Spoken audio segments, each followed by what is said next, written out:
Hi, everyone. Thank you for attending. My name is Abby Mann, and I am the groundwater coordinator with MCA. And this is for the Good Gift campaign, which was launched earlier this year. And this campaign has been made possible through the Clean Water Montgomery program, which is supported through the Montgomery County Water Quality Protection Fund. This community-focused initiative focuses on groundwater resources of the Piedmont Sole Source Aquifer, which are crucial for the health and sustainability of the community. The purpose of this informational session is to share the results of our groundwater survey that we recently conducted, and share current and future initiatives that we have planned based on the information that was shared in that survey. And I am first going to turn the floor over to Caroline Taylor, the Executive Director of Montgomery Countryside Alliance. Thank you, Abby. Good morning to all. I think to put this in context, perhaps poetically, because this is a quote I'm about ready to read is from Poet Laureate Wendell Berry, but to have you understand why we're calling this the Good Gift Campaign, Wendell writes, "The atmosphere, the earth, the water and the water cycle, those things are good gifts. The ecosystems, the ecosphere, those are good gifts. We have to regard them as gifts because we couldn't make them. We have to regard them as good gifts because we couldn't live without them." And so it is with Montgomery County's agricultural reserve and rural areas water source, the Piedmont Sole Source Aquifer, which in 1998 was mapped, was finally approved by EPA Region 3 as an extension of the already designated Piedmont Sole Source Aquifer, an area now encompassing 130 square miles and extending from Frederick County through Montgomery County. And EPA has noted that it is largely, that is likely that it is larger than that 130 square miles and may extend through to Leesburg as well.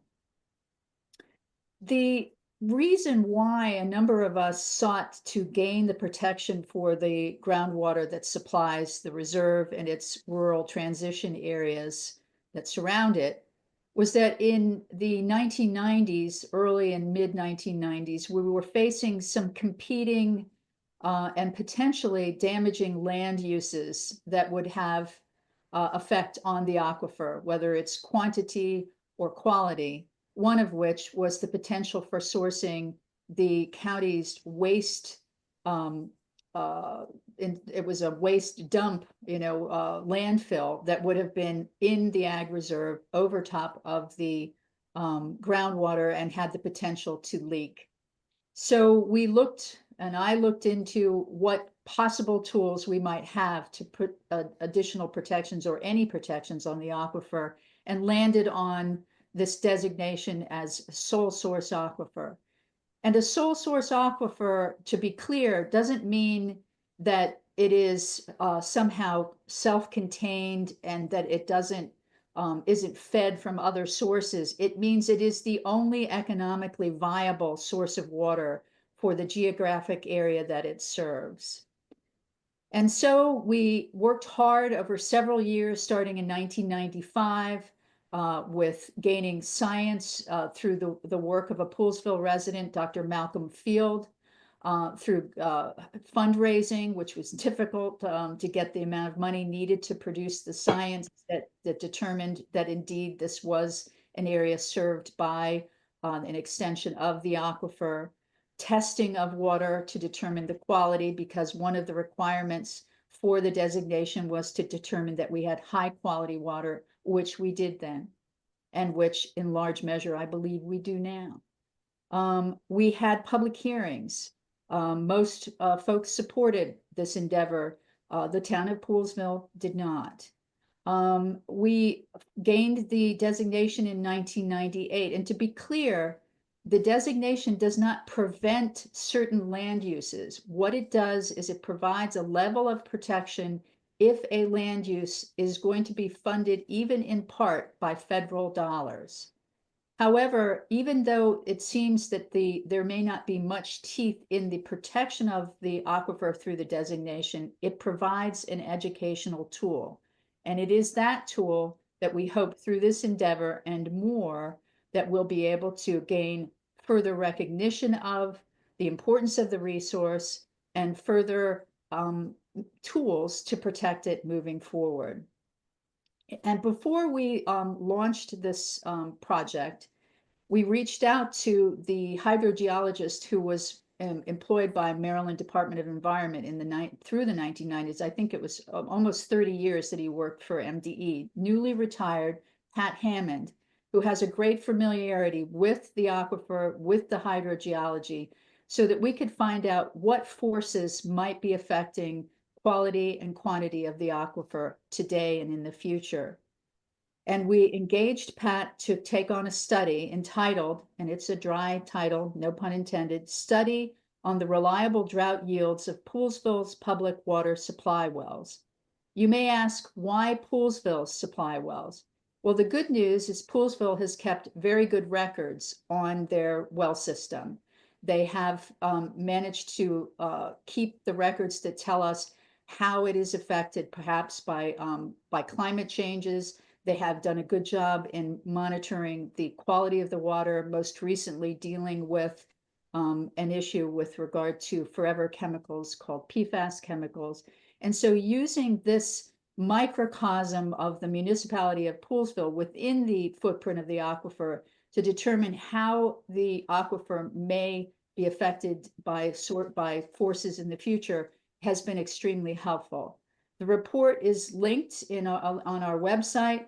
We're not going to go into detail on it today because this is about the survey, but I wanted to give you the context of how we got to where we are today and open it back up to Abby so that she can walk us through the results of the survey.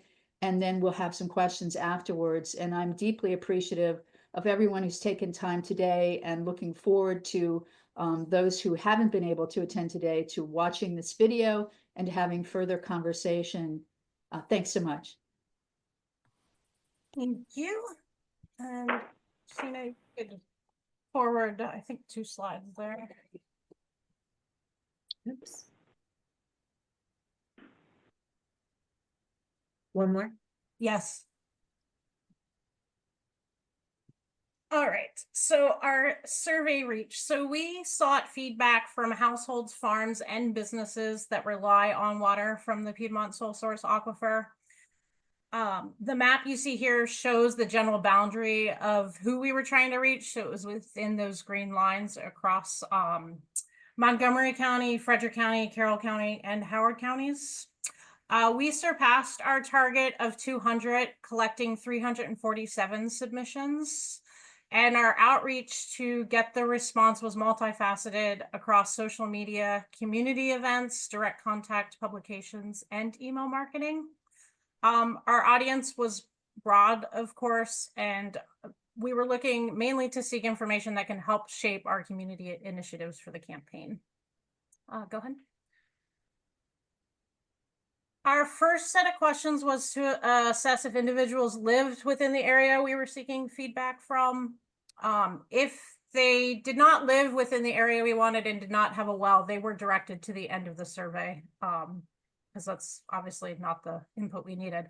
Out of 347 respondents, the majority did live, work, or farm in the area. The majority of our responses did come from Montgomery County, although we did extend the survey to residents of Frederick and Carroll County. I would say probably about 10 or 12% of those responses were individuals that lived in Frederick or Carroll counties. Next. Of those that lived here, 93% relied or have a well, either on municipal well or a private well, and also have a septic system. Next one. 82% said they have ever had their well tested. When asked when they had that testing done, 26% said over 10 years ago and 23% were over 5 years ago. And as you'll see, within the past year, it was around 16%. So while it's good that people are testing, there obviously is a need for increased routine testing because we want the water tested. Recommendations are annually for that to be done. Next one. For those who did test their water quality, their top reasons for testing were property sale or purchase, routine maintenance, or health concerns. And those that did not test cite a lack of awareness or cost. And there were a few that, of course, replied no because they rely on the municipal testing, which were probably from Poolsville. Go ahead, next one. Besides essential uses such as bathing or drinking water, many also use their well water for outdoor activities such as gardening or car washing. Other uses included pressure washing, livestock, and watering trees and orchards. Go ahead. Most cited no concerns over water quality. A few cited concerns over contamination, sediment, or supply issues. And then our next one asked about steps they take to conserve water during times of droughts. You can go to the next one. And it's clear that some are taking steps to conserve water. 55% said that, yes, they do change their habits a little during periods of droughts. Obviously, more outreach could be done in those areas. On the right, you can see what conservation measures people have taken over the past 6 months. And those included running dishwasher and laundry when it's full, shortening their showers, detecting leaks, usual routine activities that you would expect to see. Next one. Most respondents rated their water quality as pretty high. We had a scale of 1 to 10, 2 being the highest quality, 1 being low quality, which was a good sign. Some noted a few areas of improvement.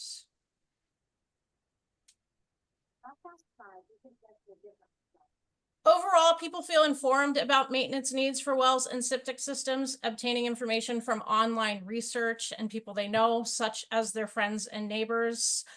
Key here is obviously ensuring people access reliable science-backed resources for well and septic maintenance, as we know how Google searches can go. Next one.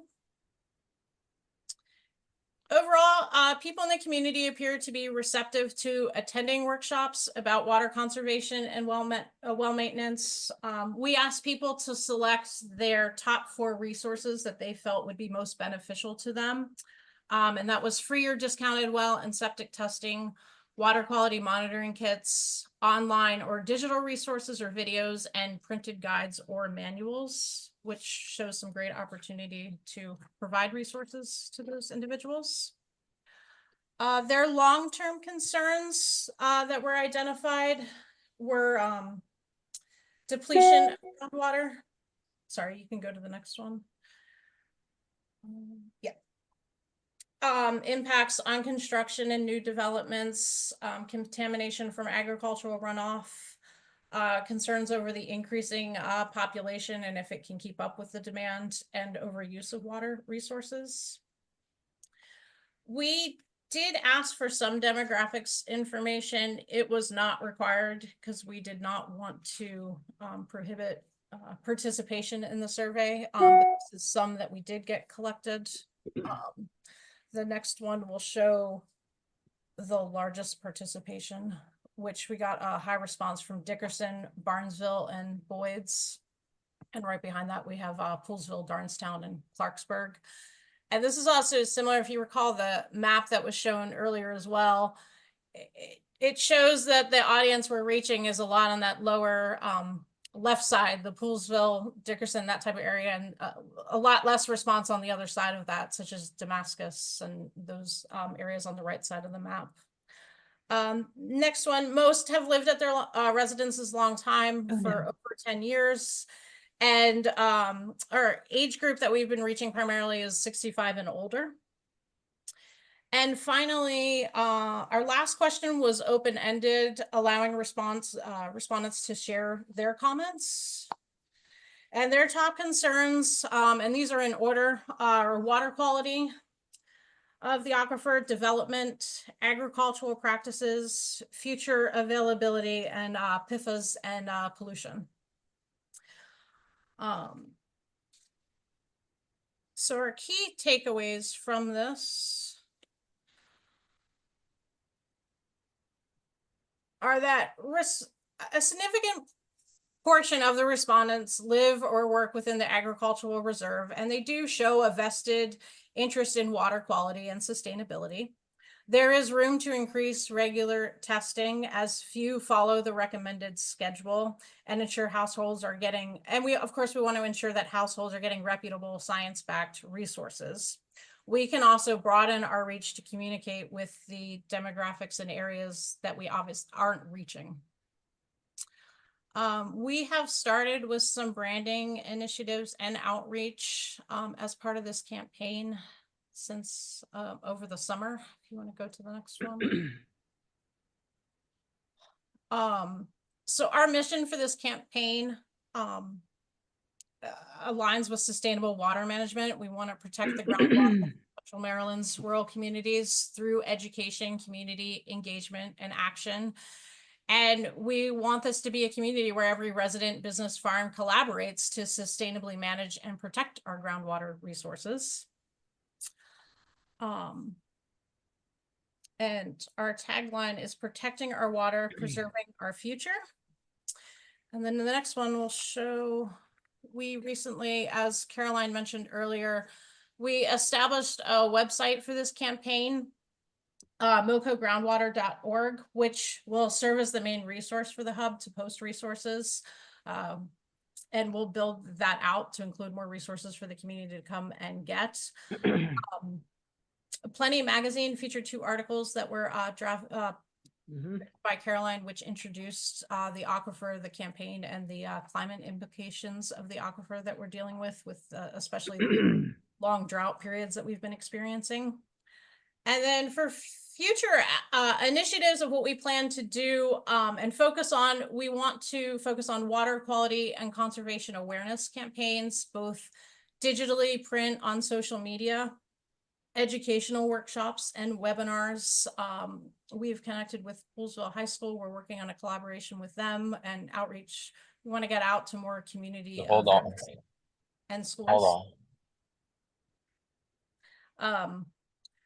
Partnership collaboration. Obviously, we have a lot of government and non-government organizations that align with this mission and vision, and we want to work together to accomplish this goal of preserving the water and the aquifer. And then also want to hone in on annual water testing and septic maintenance and work out an initiative where we can get residents and households testing their water and anonymously volunteering some information so that we do know what the quality of the aquifer is. Because outside of the municipalities, we don't have that information. And finally, thank you for listening and joining us. I'd like to just open the section for any comments. We'd love to hear any thoughts or questions or suggestions you have about our approach.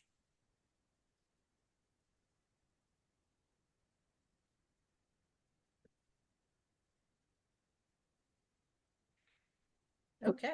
Folks are quiet. I see Lee. Oh yeah, you can count on me. I'm sorry I was a couple of minutes late. Abby, that was wonderful. Thank you so much for putting that together in a really concise way. A couple of things I just don't expect you to answer, but just want to put out there. One is what to ask for in water testing, because you go out and you ask for a standard water test, and you may not be getting all the things you really want to be testing for, especially if you live in an agricultural area or an area where there maybe PFAS and things like that. So some educational component about what to ask for and what that means in terms of the cost of the water testing and that kind of thing would be helpful, because people think when they say, yes, I've had my water tested, they may not know what they've had their water tested for. They just got the test that Yeah. is offered by the whoever put in their water system kind of thing. And oh yeah, your water's great. That's one thing. When you talked about the one on your last slide, I think the partnership collaboration, in addition to, farms and businesses and private property owners with wells, et cetera, stuff like that. Increasingly finding that we have to educate elected officials and county people who don't, we assume know about these things, but really don't. And how can we sort of bring them along with us about why we care about these things and what the issues are? And it's, it's individuals. It's not like the whole county, Right. I don't know, council at one time, but it's like, how do we make sure that they are partners because they're educated on these topics? Just a thought. And maybe you're covering those. My last question is on your geographic distribution of who responded, which was so heavily in favor of Dickerson, Poolsville, us over here on the west side of the Ag Reserve. Why do we think that is? And is that partly because MCA is better known and maybe better supported here in this corner? Or why are we not reaching, why that geographic difference? Yeah, Caroline, go ahead. That's all. So you've answered that in part. I mean, we could reach out to those that we had the means to reach out to through whether it's our lists, whether whatever. We did reach out to several entities within the county government asking them to share the survey. For whatever reason, they did not do that within the time frame we had. However, that doesn't mean that we can't continue to solicit information now. Yeah, With yeah. Here's what we hope, that with this video and other words, that we're going to really be able to convince our electeds, those decision makers, that this is an item that needs to have attention paid to it. Thus far, it has been difficult in some ways, understandably. People have other items that they're dealing with, but we hope that they'll understand that this is something that they need to put some effort to. And that hopefully will change that particular bar graph to including those areas in the east. But believe me, we did try folks to include those folks. And MCA's, that's another note in terms of MCA's membership, is how do we manage to get more people engaged on that part? And that's going to be an offline MCA discussion. But yes, for those of you who are listening to this recorded, our friends in council offices and so forth, take note. We need your help. This is an important matter. So yeah, thanks for that. So, I mean, and just quickly, you talked about schools. I mean, is there a way you can get into some of the schools in those areas and say, Yes. get the kids to take those home to their parents? Yeah. Yes. And I will add to what Carolyn said too, as part of this, we did do some paid social media advertising and also did do a postcard mailing, and it was a start. And that's when we started to see an uptick in some of those Damascus and Laytonville responses that we did get. Yeah. So I think some of it is just us getting out in the community and meeting those people and continuing some of that marketing and promotion to reach them. Because for example, Bob Wilbur's on here. He went to the Boyd Civic Association meeting, and obviously that had an impact. So yeah. And let me add this, even though we were very clear and Abby was very good about assuring people that the results of these surveys were absolutely anonymous. I mean, we were talking about some comments. I'm like, hey, who said this? And we're like, we don't know. Like the funny comment. So the answer that in part is that people sometimes are uncomfortable about taking a survey that relates to something so integral to their, for example, property value. I'm not going to answer questions about my septic or well. And so trying to give them that degree of comfort to understanding that this is not associating this with an address or a name. That's certainly part of this. So people who are going to trust us to fill out these are people who know MCA better than others. They know that we're true to our word that this is anonymous. So that's a little bit of a trust issue, I think, Yeah, too. yeah. But there are school programs where they go out and they test water in streams. How about a school program where you go home and test the water in your house? And again, it can be totally anonymous, but just to get an idea of what's going on. I don't know. Right. And our colleagues at PEER, which is Public Employees for Environmental Responsibility, to their credit, they did solicit volunteers to test for the PFAS, the number of Right, PFAS. right. Yeah. I volunteered and some others did. So, Mhm. so there are some opportunities, but again, for our folks in the county who are listening to this, we're really keen on exploring opportunities for facilitating testing of the well, diminished cost, et cetera, grants that'll help people have a greater understanding of the quality of their water. Yeah, but thank you for that question. So yeah, how do I get my water tested and what should I ask it to be tested for? Yeah, we'll Yes. follow up on that. Yep. Perry? How do I do that? Can you hear me? Yes. Okay. I'm sorry I was late. I was wondering, is there a context for this that is, have other places, are there other places ahead of us who have seen water at the levels that we're seeing ours and have had bad things happen or have had remediation that made a difference? Or Yeah. So that's I feel very isolated. So, well, we often feel siloed on these. The greater context of groundwater, both nationally and internationally, is that it is at great risk. If we want a nation-wide context for groundwater, our groundwater aquifers nationwide are in great at great risk. Look at the Ogallala aquifer, for example, which there's a date certain that has been named by scientists that it may be entirely depleted. Now, I don't know about anybody else, but I'd rather get ahead of this than catch up afterwards. And that, in part, is the context. What part of the genesis for the study is we are looking at increasingly in the reserve land uses that may be consumptive of water, that may produce impervious surfaces that might affect the recharge of the aquifer, practices that may provide for source pollution of the aquifer. And with those things looming, such as data centers, for example, hundreds of thousands of square feet of data centers on top of the aquifer, that really put a fine point on why we needed to gather this information and put in place a process by which we establish a greater protection for the resource. Recently, sorry.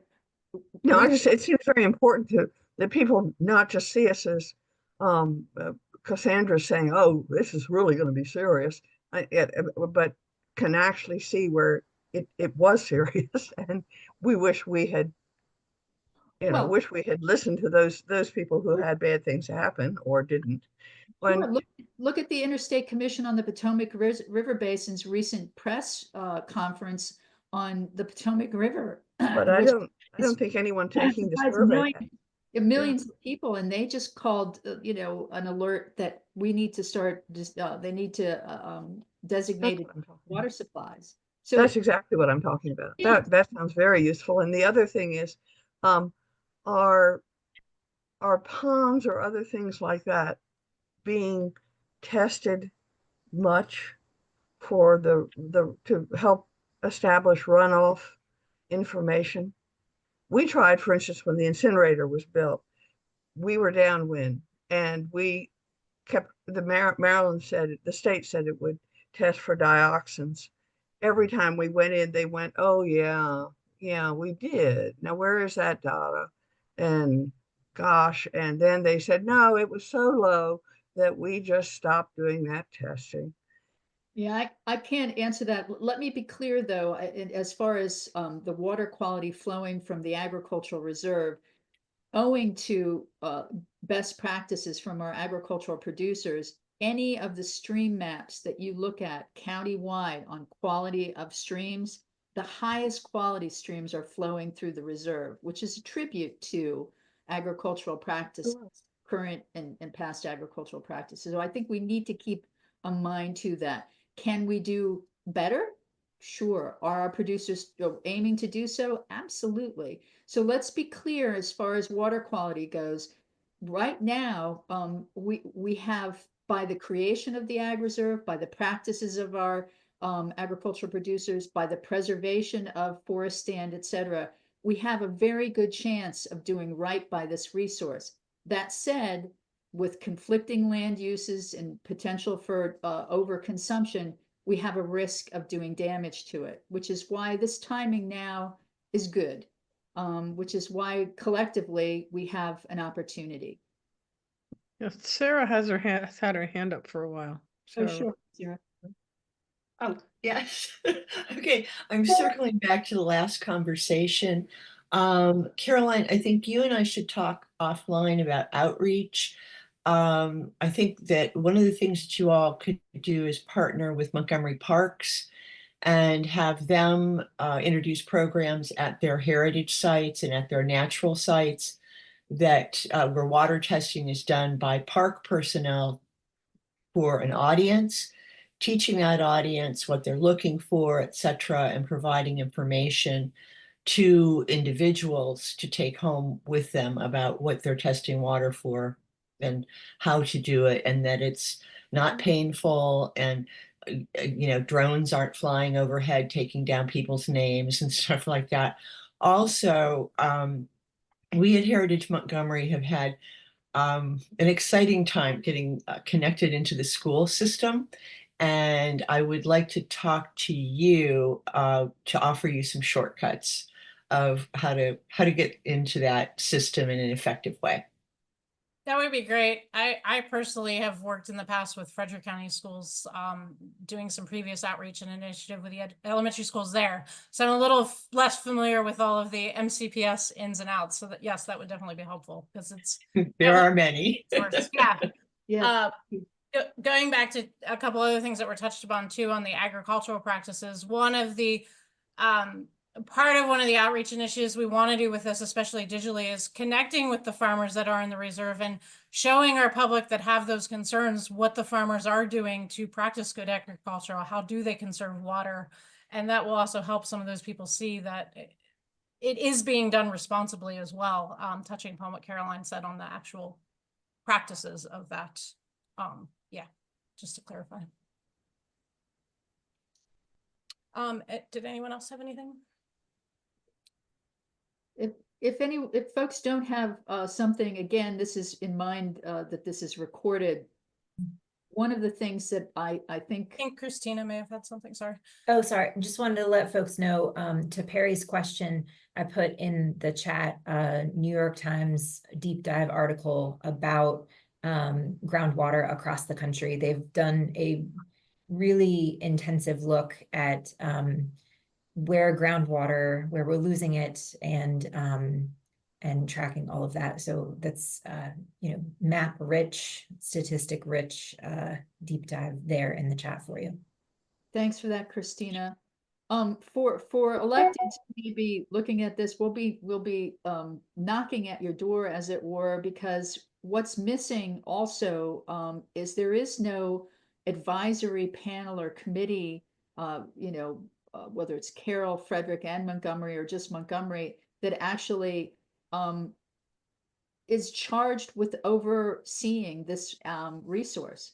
We have a panel that oversees the Potomac River.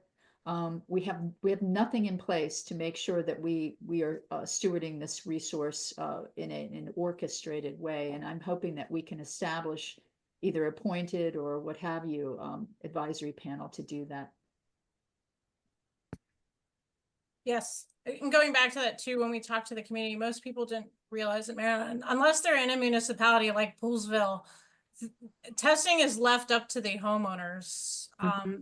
There is no requirement for testing unless you're putting in a new well, of course, and obviously most are doing it when they purchase a property. But in terms of that quality of the water, it's left up to the homeowners and the hope that they are testing that annually. And some people did not realize that either.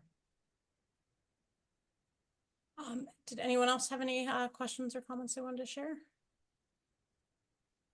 don't think I'm missing anyone. Okay, unless you had anything else, Caroline, that was all I had. I appreciate everyone joining us and your time, and look forward to working with all of you. Yeah, collaboration. If you have any questions you want to deal with offline, and Sarah, I'll be getting back to you. And that's Sarah Rogers. Sarah Paxima, I may be getting back to you too. She's here from Poolsville Commissioners. But I do have to give a shout out again to Poolsville Commissioners who dealt so quickly and so ably with their PFAS problem. It was really kind of a model for how that should be dealt with. So, all right. Christina shared my email contact in the chat for anyone who needs it. And also next week, I will do a follow-up email with the slides and the full survey result summary for everyone to have so that you have that as well. Thank you so much, Abby. You're welcome. Enjoy the beautiful weather out there. And hope for rain. Sorry. Yes, we do need some rain. All right, guys. Thank you. Bye. Thank you.